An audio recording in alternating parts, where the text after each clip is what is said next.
ماشومان له کم از کم داد ورکوئ په خوب چې کله وکړي نو تاسو ورته داد ورکوئ نو لاسونه ورته پړکوئ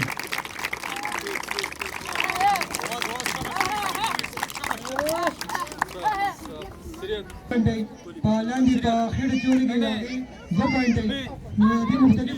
د هر ګیم کې مختلف پوینټ وي کوم ماشومان چې دا کیس کوي دې ته وایي هنډبل یورګي نوټس د هغوی کې پوینټ چې دا اوس ستاسو لپاره شو کوي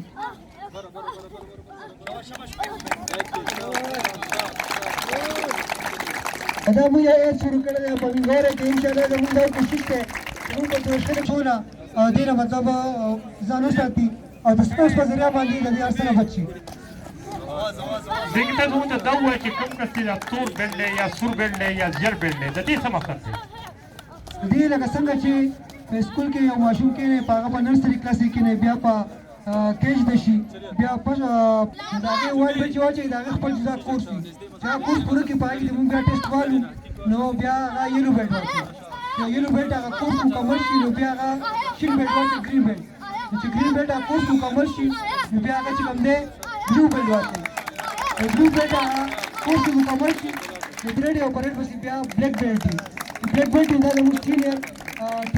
د هغې سره 5 کاله چې بیا هغه کورس وکړي نو هغه ته یو ډن ولګي بیا د هغې نه 5 کاله بعد چې بیا بل کورس وکړي هغې ته دویم ډن دا سرټیفیکیټ حاصل کړي دي خو دا ورلډ ډګري ده لکه څنګه چې زمونږ دلته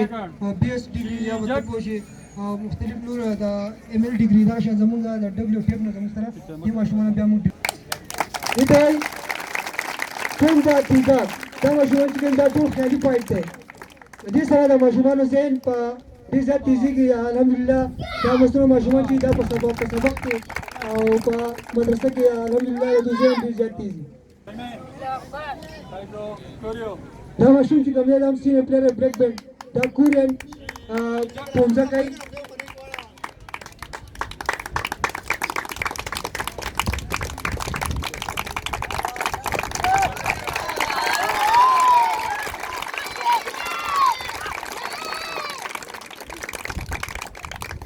باقاعده د دې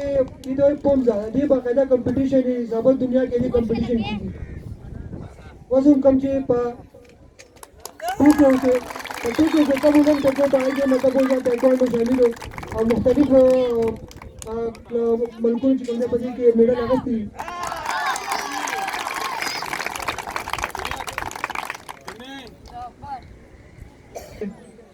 د هغه چې کوم دی